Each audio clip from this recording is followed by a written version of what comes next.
दोनों आंखों की ज्वालामुखी पिघल जाने के उपरांत मैं उसकी बाहों में यूनिसेफ। एम्बुलेंस की दुर्गति मेरे नशे में डूबी हुई मैं ही प्राप्त करूंगा। इस नगर वधू को महाशमशान बनाने का श्रेय मेरे ही रक्त के शंख चक्र सामुद्रिक स्वाद में जलते हुए मेरे ओंठ दोहराते हैं। वही एक शब्द बार बार, बीज मंत्र, वही एक नाम, काम तंत्र।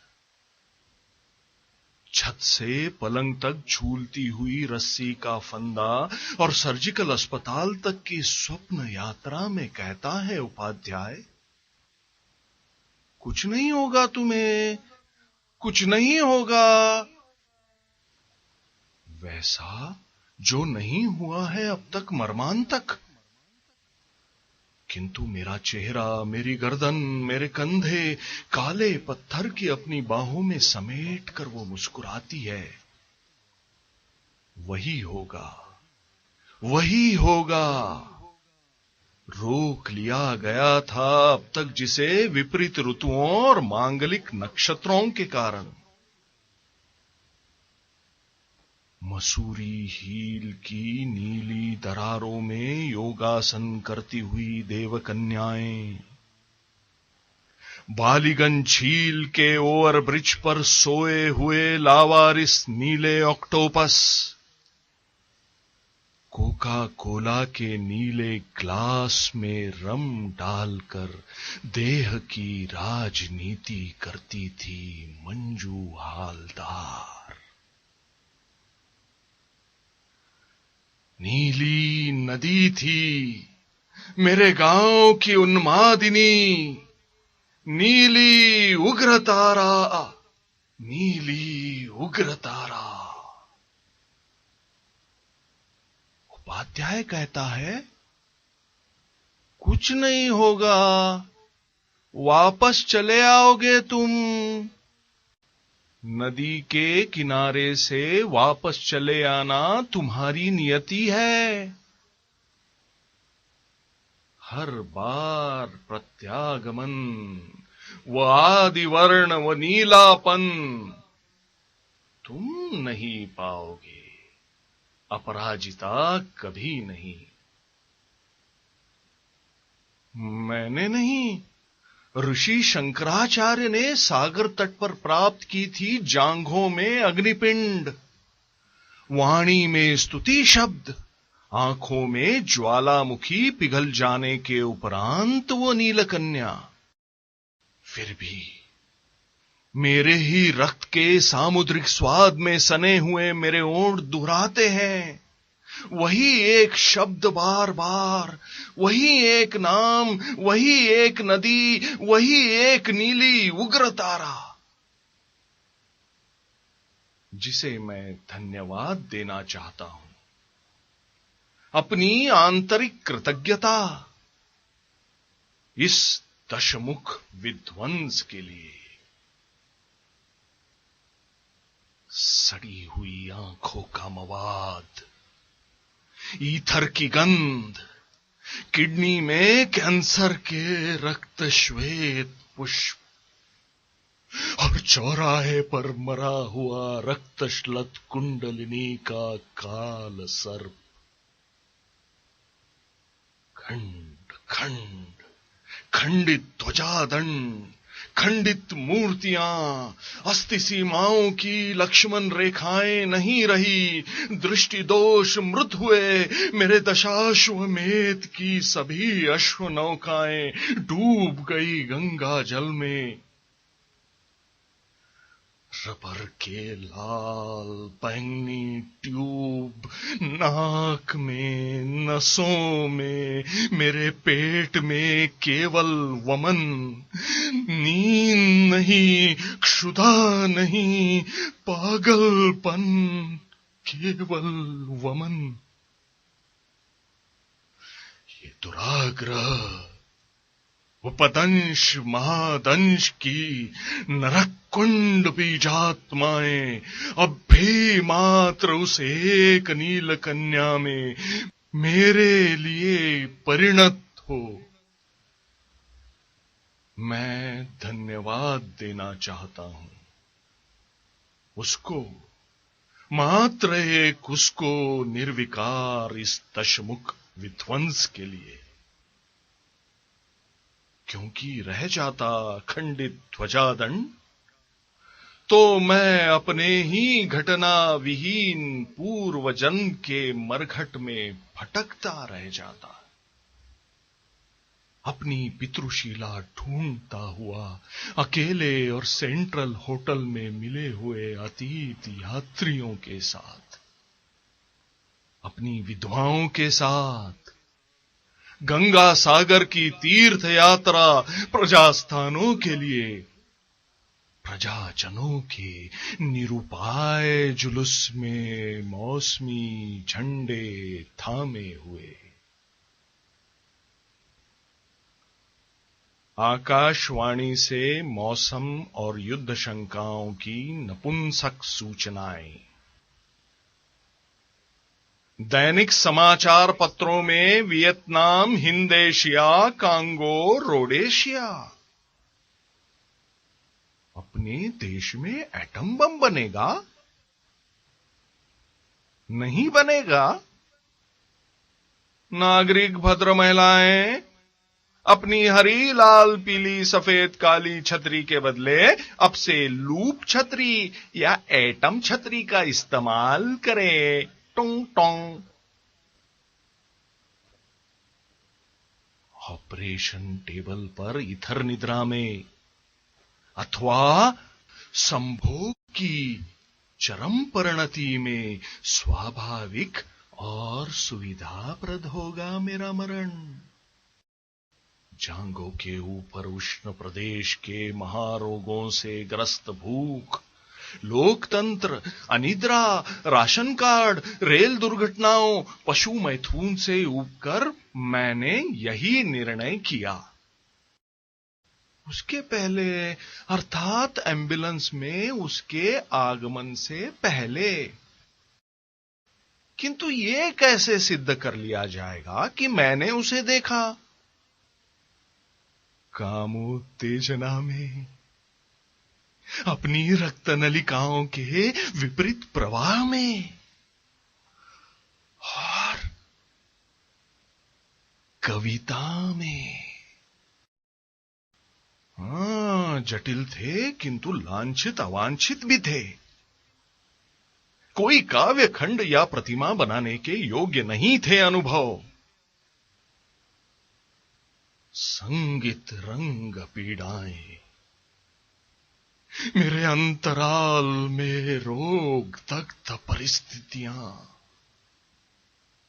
मैं अपने जर्जर शरीर से 13,000 मील दूर, निर्वासित, मूंगे की टूटी हुई माला, अष्टधातु की अंगूठी, तीर्थ जल की खाली बोतल में बंद, सम्मोहित, वशीभूत प्रेत, अपनी अतीन्द्रिय चेतना की अंतहीन यात्रा प्रक्रिया से पलायित, अभिप्रेत। इस प्रकार स्थान पात्रों में घुल मिल जाता था संगीत, बन जाता था जुलूस, भूख मार्च, हाहाकार। रंग में अल्कोहल, भाषा में केवल बीते हुए गलित व्रण, केवल चित्कार। आम चुनाव में किस जाति को करना होगा मतदान? कौलिक पूजागृह से चुराकर बेचे गए शालिग्राम के बदले खरीद लाए गए शक्तिपीठ योनिमुखों में 7 नरकों की दुर्गंधियां भस्म हो गई। सती दहन दुर्गंधी में, धुएं में 21 साल पहले ईडा, पिंगला, सुषुम्ना मेरी जुड़वा बहने अंतिम उपहार देकर मुझे नरहत्या, क्षुधा, मदिरा, निद्रा नहीं, केवल वमन, शाम बाजार और टालीगंज के फुटपाथों पर बिकता हुआ मेरा अवचेतन, और अब इतिहास पुस्तक की तरह इस ऑपरेशन टेबल पर रोशनी के प्रज्वलित गोलांबर में खुला पड़ा हुआ मेरा अस्तित्व, एक बुझा हुआ लैंप पोस्ट मेरी दो आंखों में, जांघों के बीच चौराहे पर मरा हुआ रक्तवर्ण सांप, एक मरी हुई नदी, मेरे पांव में लिपटी हुई एक स्त्री बरामदे पर कंभे की आड़ में आत्महत्या करती है, कहती है लेकिन अब भी मुझको ही मार्कंडेय मुनि। मृत सागर में वटवृक्ष के नीले पत्ते पर सोया हुआ वह आदि शिशु, मैं ही उसे बाहों में उठाकर लाऊंगा पृथ्वी पर। मैं नहीं जानता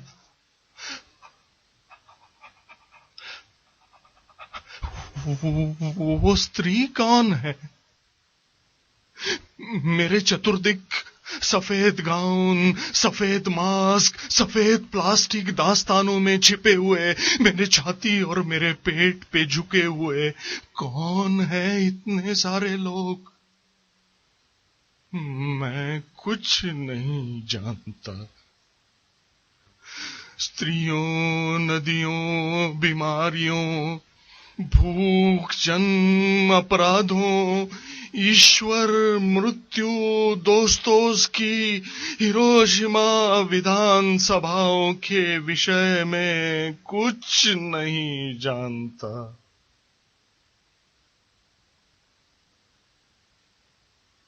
आदमी क्यों प्यार करता है? युद्ध क्यों? परिवार नियोजन क्यों? बर्लिन की दीवार क्यों? देश प्रेम क्यों? अफीम की गोलियां क्यों? चैपलिन की फिल्में क्यों? क्यों ताशकंद सम्मेलन? क्यों रीढ़ की हड्डियों में गैंग्रीन? मादाम नू क्यों? क्यों दास कैपिटल? क्यों सुकरात? क्यों से गांव की बौद्ध भिक्षुणियां जल मरती है? क्यों गांगारतुआ की कहानियां? क्यों कश्मीर के लिए सेनाएं? क्यों अजंता? क्यों एक ही युद्ध मेरे कमर की हड्डियों में कभी और कभी वियतनाम में होता है? क्यों इंदिरा गांधी? क्यों तुम? वो मैं क्यों कुछ नहीं? मैं क्यों कुछ नहीं? कुछ नहीं। अतएव मैंने फोन किया। ब्लैकआउट के अंधेरे में उस पार अपने रेडियोग्राम में डूबी हुई लड़की ने बताया, सच, हमारी मां मर गई कल। रात सोफे पे लेटी थी, चुपचाप मर गई। कोई कपड़ा नहीं है उसकी देह में, सिर्फ एक दाग है स्तनों के बीच सीने पर।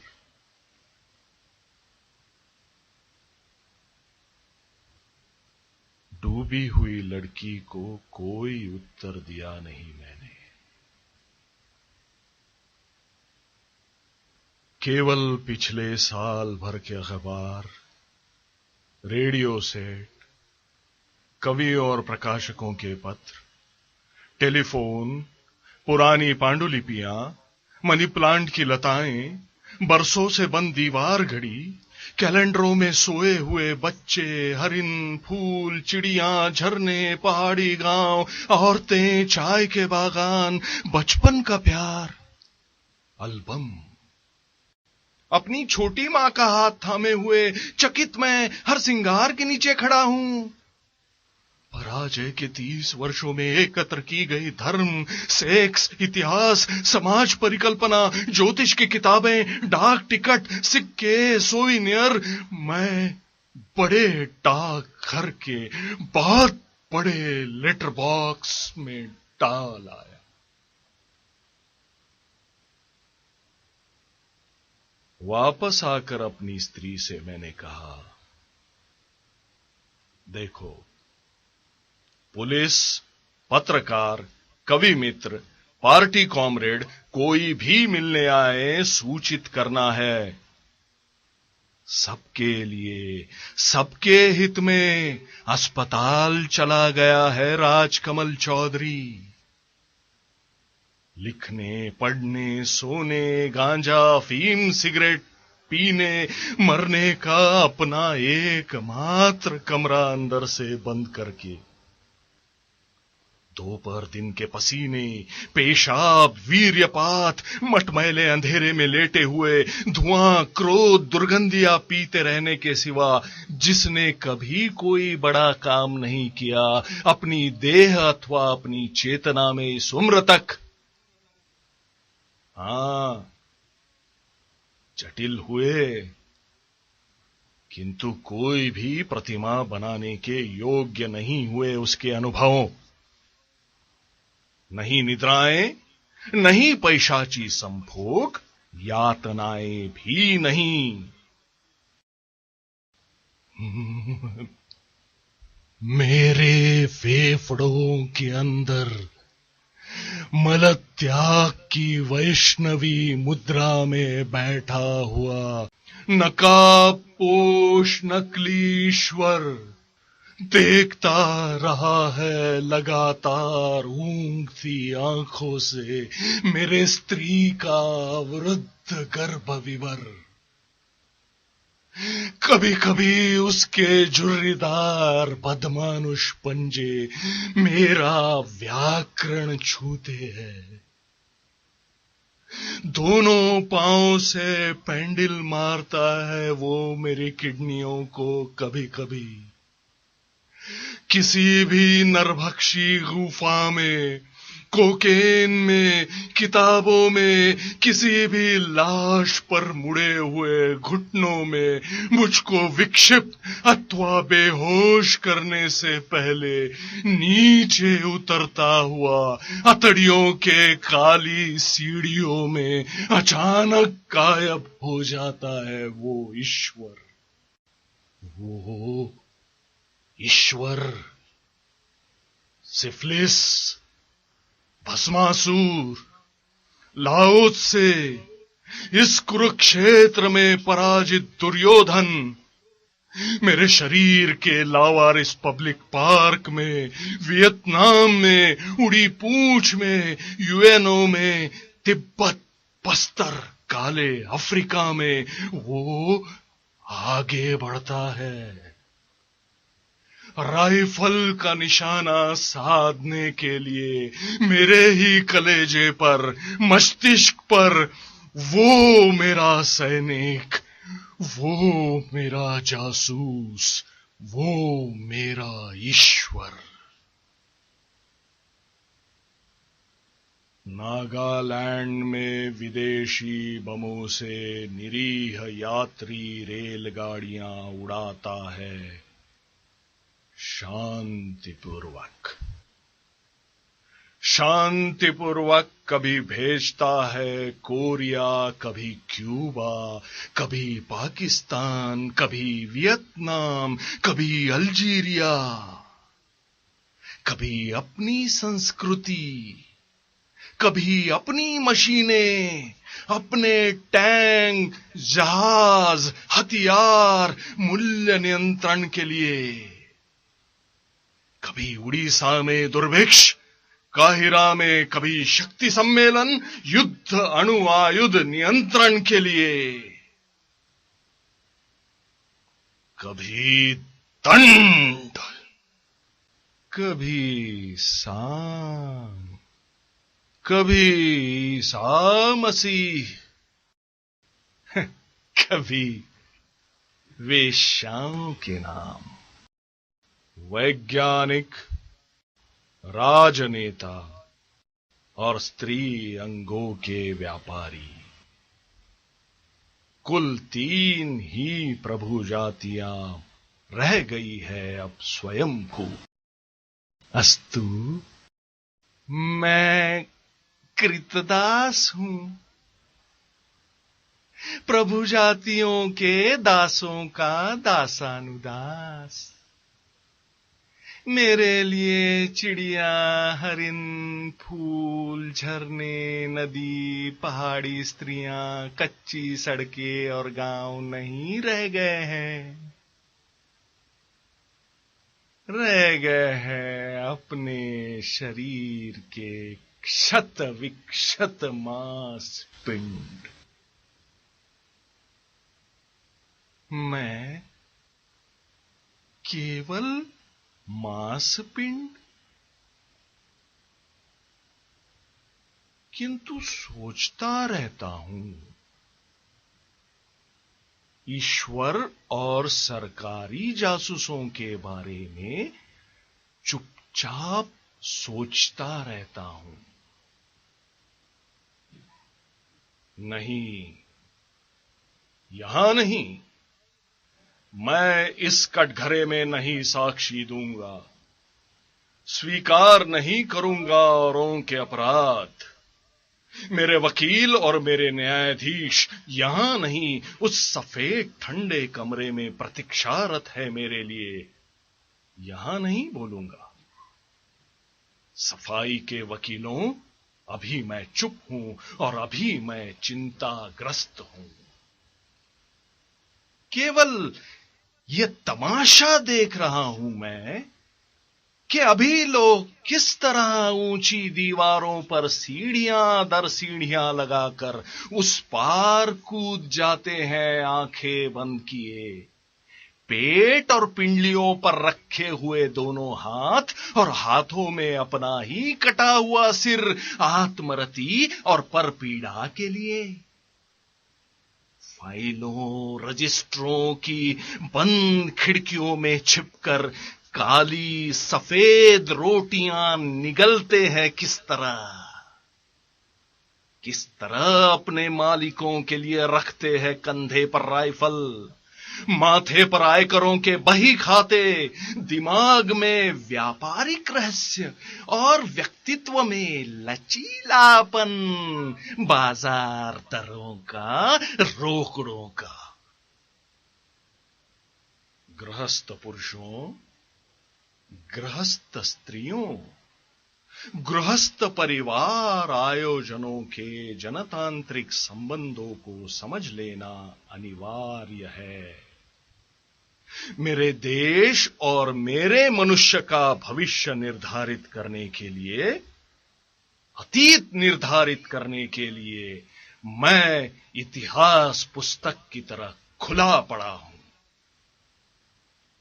लेकिन मेरा देश, मेरा पेट, मेरा ब्लैडर, मेरी अतड़ियां खुलने से पहले सर्जनों को यह जान लेना होगा कि हर जगह नहीं है जल अथवा रक्त अथवा मांस अथवा मिट्टी, केवल हवा, कीड़े, जख्म और गंदे पनाले हैं अधिक स्थानों पर इस देश में।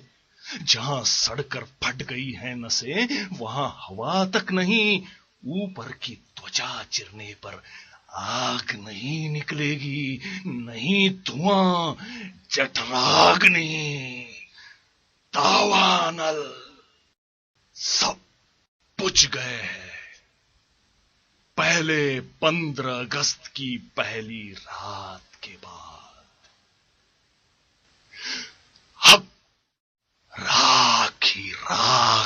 बच गया है। पीला मवाद। 11:59 पर हर रात शहीद स्मारक के नीचे नंगी होती है पागल काली एक मरी हुई स्त्री।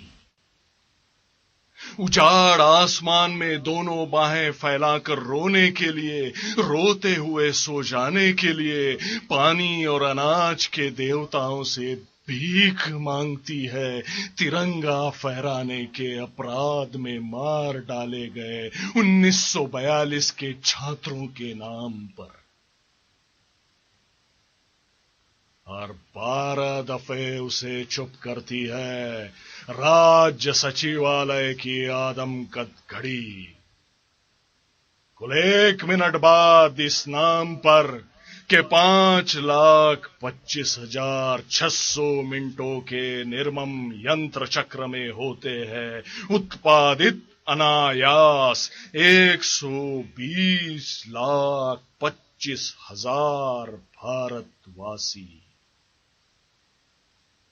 जनसंख्या के ध्रुवमुखी ग्राफ में भारत भाग्य विधाता चूहों से कम खतरनाक नहीं होते। अतएव अरण्य रोदन सुनकर मैंने तय किया था कि स्मारकों और सचिवालयों को हमेशा के लिए भूल जाऊंगा, लेकिन वो पागल काली मरी हुई आतंकित अनगढ़ स्त्री चिपकाऊंगा अपने ओठों में। उसके ओठों में अपने शब्द, वाक्य, भाषाएं, अपने मुहावरों से उसकी बंजर धरती को नहलाऊंगा। कविता और लोकतंत्र दोनों के लिए सुविधाजनक, स्वास्थ्यदायक यही होगा। बस्तर, नागालैंड, कालिम्पोंग, हजारीबाग की काली पथरीली चट्टानें, फ्री स्कूल स्ट्रीट अथवा पार्लियामेंट स्ट्रीट में मूर्तिमान स्थापित करने लायक और क्या बच गया है कर्म? और धारण करने लायक और क्या रह गया है अपना कर्म? अरे आकंठ डूब गए हैं जितने भी थे प्राचीन सत्कार्य राजनीतिक सती विधवाओं की संस्कारी लोक संग्रहकारी आत्महत्याओं में। हाँ, शवदाह के लिए उपयुक्त है निजी सेक्टर के नृसिंहों की जनजंघाएं। स्थान, काल, पात्र सब न्यायिक नैयायिकों के एक्ट बिल बजट में सिमट आए हैं। दूषित है, दुर्गंधित है। अरे जीना चाहते थे, जीवन धारण किए रहना चाहते थे। यही था बालखिल्य ऋषियों का पाप, इसीलिए उन्हें बार बार 14 बूंद मात्र दूध के लिए लटकना पड़ता था लोक वृक्ष पर अटके हुए चमगादड़ स्तनों में। अरे अपने रोग, अपनी भूख, अपनी नींद, अपने युद्ध में प्रत्येक आदमी बालखिल्य ऋषि है अपने अंदर। किसी चमगादड़ मंत्री, उपमंत्री, अन्नपूर्णा, उग्रतारा की एक मूर्ति अपने घर, अपने मंदिर में स्थापित करता है। अपने पांव में बांधता है एक तक्षक सांप अथवा एक रक्तधारा नदी। भगीरथ के वंशज एक पुण्य देहा जाह्नवी स्पर्श के बिना मोक्ष नहीं पाएंगे। और अब स्मरण करने से क्या लाभ है? जाह्नवी के सहस्त्रों पुत्र मार डाले गए थे 3 रंगों का एक चिथड़ा अपने ही रक्त से रंगे गए आकाश में फहराने के लिए। 60 वर्ष पहले जो बीत गया है, उसे दोहराया क्यों जाए पाठ्य पुस्तकों में अथवा दलालों के द्वारा लिखे गए इतिहासों में। इस नाटक के प्रारंभ में ही अतएव अपने कवि से मैं कहना चाहता था, आत्मरक्षा के लिए क्या आओ आओ प्रणति मुद्रा में इस मूर्ति के सम्मुख झुक जाएं साष्टांग आत्म समर्पित। स्वीकार कर ले इस युग के समस्त पाप। सीता और अहल्या से अब तक की सारी भ्रूण हत्याएं हमने की है। हमने ही असुरों, अग्निपिंडों, चंद्रमाओं, कुमारी कन्याओं से किया है देवता ब्राह्मण रक्त तर्पण। दधीची अस्थियों को प्रभु सत्ता के दासों की हत्या में उपयोगी किया है। गलियों, दुकानों, कार्यालयों, कारखानों, राजभवनों के अहाते में हड्डियां चबाते हुए सारे श्वान पुरुष रक्तमांस बेचते हुए हमारे आत्मज है। हमारा ही रक्तवीर्य मज्जा रोग है उनमें। 10,500 वर्षों के अथक परिश्रम से इस उष्ण गर्भा उर्वरा धरती को मरघट स्वेच्छानुसार हमने बनाया है। मनु शतरूपा आंगन में सत्ता का विष वृक्ष हमने ही लगाया है। अरे आओ आओ इस राजभवन में, इस कारागृह में अतएव चिंता विमुक्त हो जाए।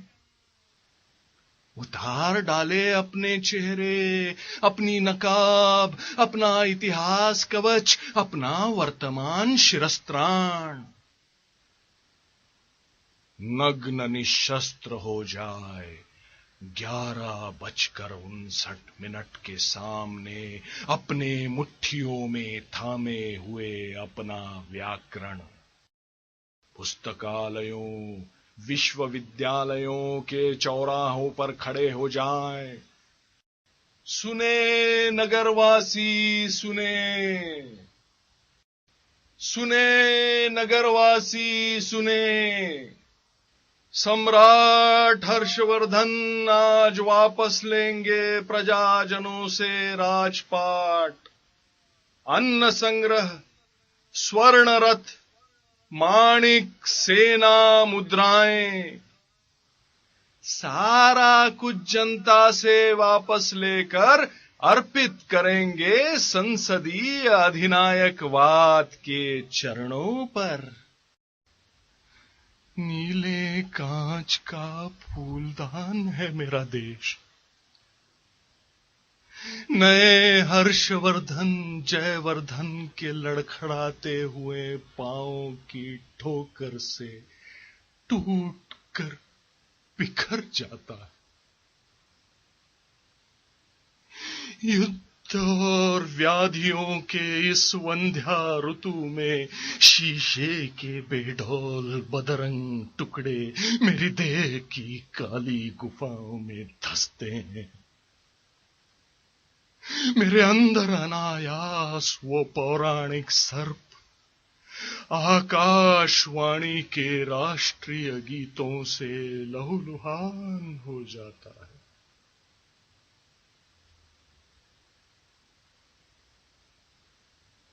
फिर भी गर्भांधों की दासवृत्ति, पुष्पमालाएं, शिष्टाचार, देशभक्ति, कोकेन लाता है नसों में नाभिरस कस्तूरी संचार। रोशनी की ग्रंथ मांस पिंडों की वेद ध्वनियां रोशनी की ग्रंथ मास, पिंडों की वेद ध्वनियां, रंगों की आकृति, वर्णों के 10 आयाम, देह की राजनीति, देह की राजनीति, देह की राजनीति, देह की राजनीति से विकट सन्निकट और कोई राजनीति नहीं है संजय। अन्न और अफीम की राजनीति यहीं शुरू होती है। जन्म लेता है यहीं मृगमारिच, और लोकसभा में अन्न मंत्री कहते हैं कि बसते हैं कोई 100 अरब चूहे इस देश में।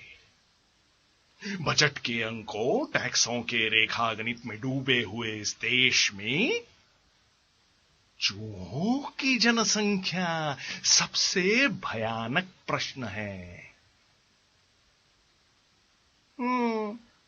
लूप का इस्तेमाल करना चाहिए निरंतर आत्मसंयम के लिए, इस प्रश्न पर नियंत्रण के लिए। यह प्रश्न ही है हमारा वर्तमान। केवल वर्तमान में जीते हैं अब समस्त प्रजाजन, मर जाते हैं अतीत में और भविष्य में मर जाते हैं। भीड़, जुलूस, लाठीचार्ज, जन आंदोलन, आम सभाओं के श्रोता, वक्ता, भोक्ता गेहूं के सिवा कोई बात नहीं कहते। आदमी चंद्रमा को बना ही डाले अपना उपनिवेश, आदमी ईश्वर, शैतान, धर्म, नीति से स्वाधीन हो जाए, अरे क्या होता है?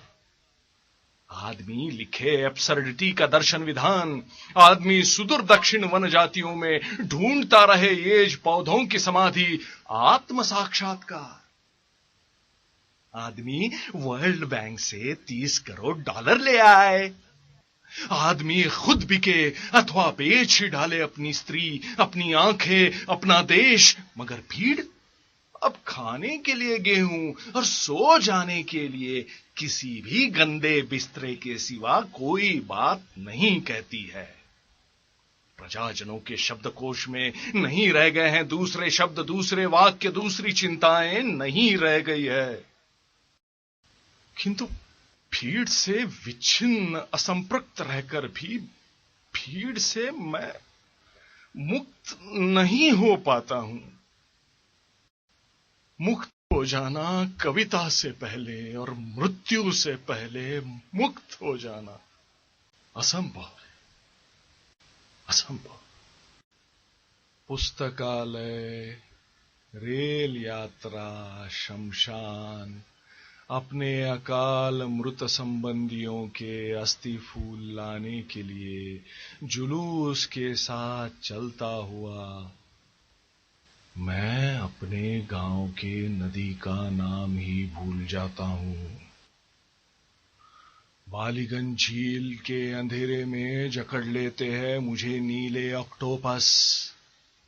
शेयर बाजार की चढ़ती उतरती सीढ़ियां लहूलुहान कर देती है मेरा चेहरा। योगासन करती हुई देवकन्याएं फ्री स्कूल स्ट्रीट में शहर की सारी बीमारियां तोहफे में देती है मुझे, बिना मांगे। बिना मांगे मैं टाइपराइटर मशीन बन जाता हूं। डलहौजी स्क्वायर के दफ्तरों के मालिकों का मुखपात्र है। कभी कभी कामू, कभी कभी सार्थ, कभी कभी कामू, कभी कभी सार्थ, कभी कभी कामू तो कभी कभी सार्थ। मगर अब भी याद आता है लिफ्ट से चढ़ते हुए और लिफ्ट से उतरते हुए, नौकरी की दरख्वास्तें, इंटरव्यू की कतारें भरते हुए मेरे दोस्त अपनी पत्नियों के सहज सतीत्व पर निर्विकार फिर से विश्वास करने लगे। हाँ हंसने लगता हूं मैं लिफ्ट के नीचे। हावड़ा हावड़ा ब्रिज के नीचे मैं हंसने लगता हूं। महारानी विक्टोरिया की महाकाय मूर्ति के नीचे खड़ा होकर मैं हंसने लगता हूं।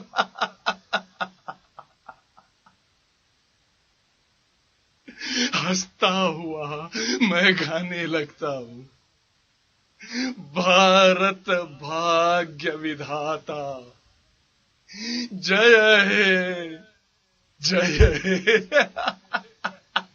जय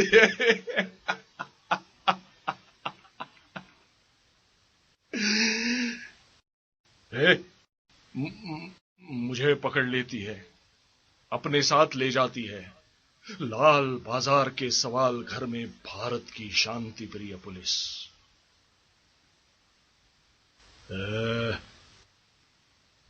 ऐतिहासिक मूर्तियों का शीलभंग अपराध है, गुरुतर अपराध है। शहीद स्मारक के नीचे रोते हुए नंगे हो जाना, निरपराध रहने के लिए, जिसे बेडोल टुकड़ों में बांटकर अलग अलग चाहते हैं भोग करना बनिए और सौदागर। इस दुनिया की सबसे नंगी सबसे मजबूत औरत का नाम है वियतनाम।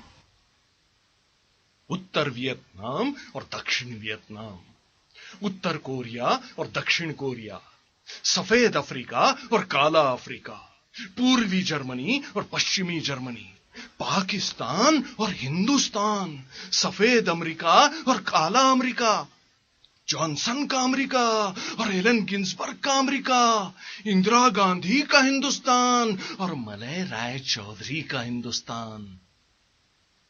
इस दुनिया की प्रत्येक मजबूत औरत नंगी और दो टुकड़ों में बटी हुई, ये औरत मेरी मां और मेरी बीबी, मेरा देश, मेरी जिंदगी। ईसा मसीह की आदि देह पेकिंग में और आदि देह मॉस्को न्यूयॉर्क में क्रॉस पर लटकी हुई, और बाकी शहरों में कवियों की शब्दावली में लिखे गए शांति के संयुक्त वक्तव्य हाइड्रोजन बम परीक्षण में पंख फड़फड़ाते हुए कबूतरों की मौत मर जाते हैं।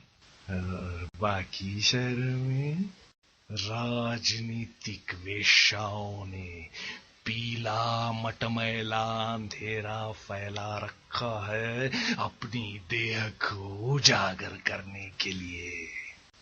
नई दिल्ली में और ढाका कराची में अब कोई फर्क नहीं है, कोई फर्क नहीं है। एक गुलाम शहर से दूसरे गुलाम शहर में गोश्त, किताबें और धर्म प्रवचन एक साथ बिकते हैं और एक ही कीमतों पर बिकते हैं। सोलन के तीसरे पॉइंट में अपने गांव की बातें शुरू करते हैं फणीश्वरनाथ रेणु। कमली, ताजमनी, नैना जोगिन। तीसरी बोतल में अरुण भारती अपने फिल्मों का सहनायक बन जाता है।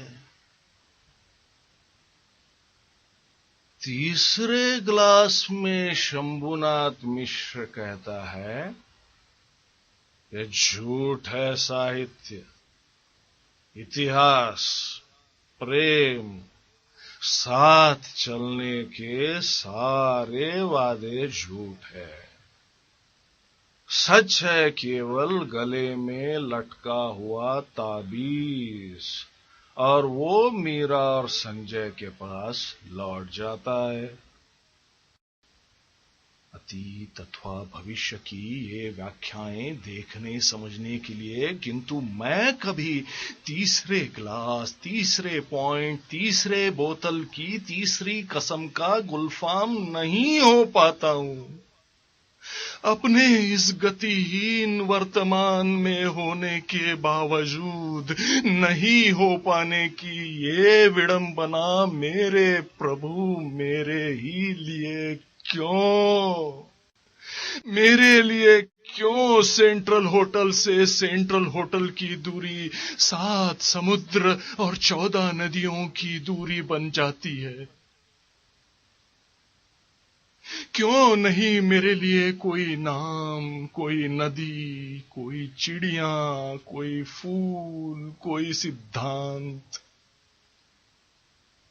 कोई दरख्त, कोई राजनीतिक दल, कोई जंगल, कोई सांप, कोई गांव, अरे कोई स्त्री, कोई सड़क, कोई संगीत, कोई नशा, कोई प्रेम, कोई घृणा, कोई घर, कोई आंगन, कोई छांव, वापस लौट जाऊं मैं जहां एक बार फिर से अपनी यात्रा शुरू करने के लिए।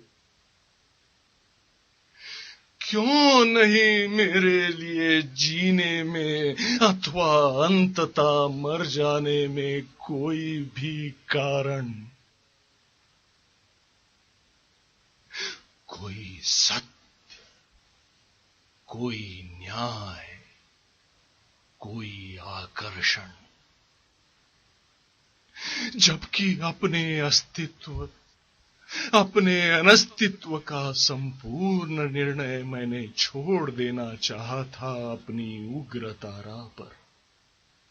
कविता से पहले और मृत्यु से पहले भी छोड़ देना चाहा था शंकाहीन अर्थहीन जीवन और मरण का अंकगणित संभालने के लिए। मैंने छोड़ देना चाहा था अपना शिथिल शरीर उसके पांव के समीप निर्णय के लिए अथवा समर्पण। अब मेरे जख्मी घुटनों से अपना चेहरा उठाकर मुझे बताओ कि कब तक मैं अपने जासूसों, अपने पड़ोसियों, अपने रक्त में तीर्थ स्नान करते हुए देवताओं से मुक्त हो पाऊंगा या नहीं? मेरी सड़कें, मेरी शिराएं, मेरा ये छोटा सा देह नगर 4 सीटर विज्ञापनों, नकली दवाओं से, दैनिक समाचार पत्रों, DIR, आम चुनाव, पुलिस कानूनों से, कैंसर, संसदीय अधिनायकवाद, आकाशवाणी से, ऋणात्मक अर्थतंत्र, ट्रैफिक की लाल हरी पीली बत्तियों से छुटकारा, अवकाश, स्वाधीनता, विच्छिन्न रहने की सुविधा कभी पाएगा या नहीं? तुम मुझे बताओ राजकमल चौधरी, मुझे बताओ। इस ऑपरेशन टेबल पर निर्जीव पड़े हुए तुम्हारे शरीर से निकलकर मैं अपने लिखने, पढ़ने, सोने, रहने के कमरे में किसी दिन जा पाऊंगा या नहीं? छत से झूलती हुई रेशमी रस्सी में अपने सपनों और अपने नील का हिंडोला झूला टांगने के लिए अपने शरीर से मुक्ति दो मुझे। अपने शहर, अपनी दुनिया में चले जाने दो मुझे। 70 रुपयों का ये कमरा, मेरा कमरा रहने नहीं दिया गया था।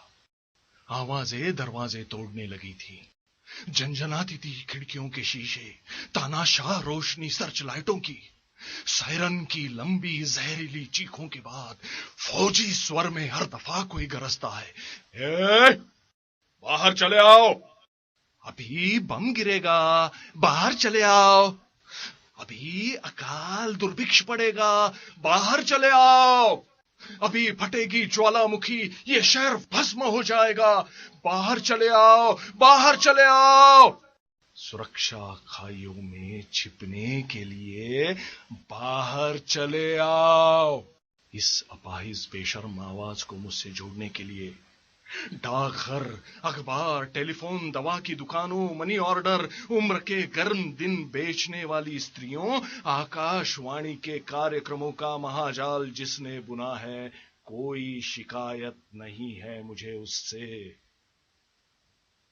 कोई शिकायत नहीं है उन लोगों से मुझे जो न्यूज प्रिंट पर लिख रहे हैं मेरे देश का इतिहास अथवा मेरे शरीर का आख्यान टेम्परेचर चार्ट पर। कोई शिकायत नहीं है मुझे।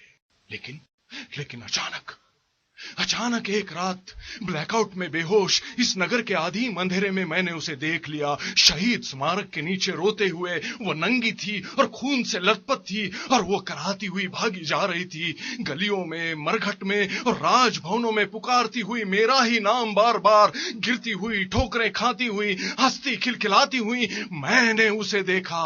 उसके कटे हुए दोनों स्तनों को जोड़कर बनाया गया है पृथ्वी का गोलांबर, और वो बुझे हुए लैंप पोस्टों को जलाने की कोशिश में लहूलुहान हो गई है। मैंने उसे देखा और बार बार उसके मुंह से अपना ही नाम सुनकर मैं अपने कमरे में भाग आया। मैं अपनी किताबों और अफीम गांजे में बंद हो गया। वो मेरी बुझी हुई आंखों में, मैं उसके स्तनों के गोलांबर में बंद। अब हम कभी बाहर नहीं आएंगे, न सायरन की चीख सुनकर और न ही राशन खरीदने के लिए। और हम दोनों एक दूसरे की नींद में सोए हुए थे जब सर्जिकल अस्पताल की एम्बुलेंस गाड़ी हमारे कमरे के सामने आकर रुक गई। धीरे धीरे ठंडी और सफेद प्रेत यात्राओं से भरने लगा ऑपरेशन थिएटर। ईश्वर उतरने लगा। मेरी अतड़ियों की चक्करदार सीढ़ियों से नीचे और नीचे, किडनी से, ब्लाडर से होकर मूत्र मार्ग के भीतरी दरवाजे पर लोहा पीटते हुए हथौड़े से लगातार दस्तक देता हुआ।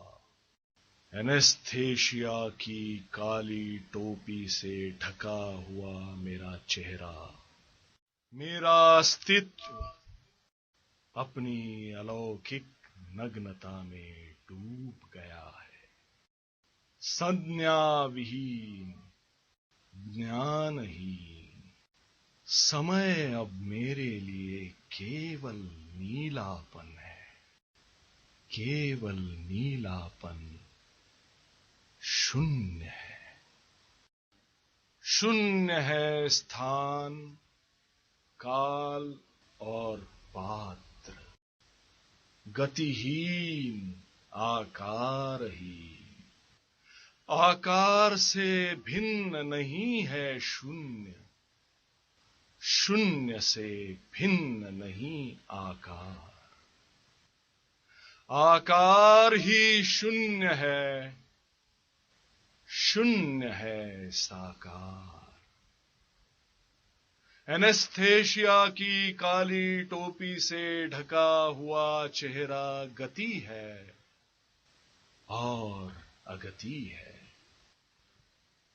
और इतिहास पुस्तक की तरह खुला हुआ अस्तित्व है और नहीं है। एक ही स्थान, एक ही काल, एक ही पात्र में मेरे होने और नहीं होने की इस अनुभूति ने मुझको उसके पांव के नीचे शिव मूर्ति स्थापित कर दिया है, समाधिस्थ। अब तुम मेरी पूजा करो उग्र तारा।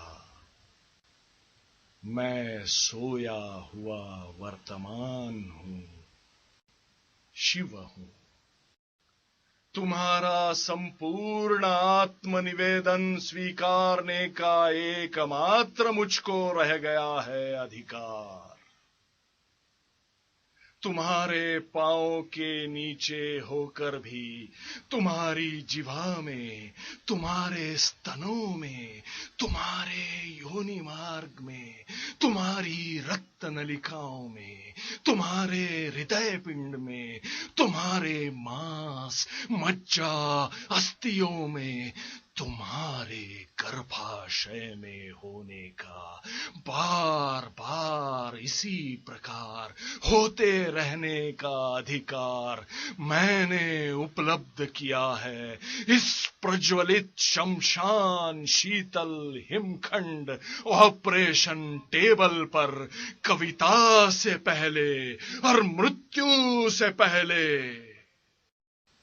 तुम मेरी पृथ्वी हो और मैं तुम्हारा इष्ट देवता हूं और कवि हूं। तुम मुझे जन्म देती हो और मेरे साथ रमण करती हो। तुम मुझे मुक्त करती हो और मैं तुम्हें मुक्त करता हूं अपने मरण में, अपने मरण में, अपने मरण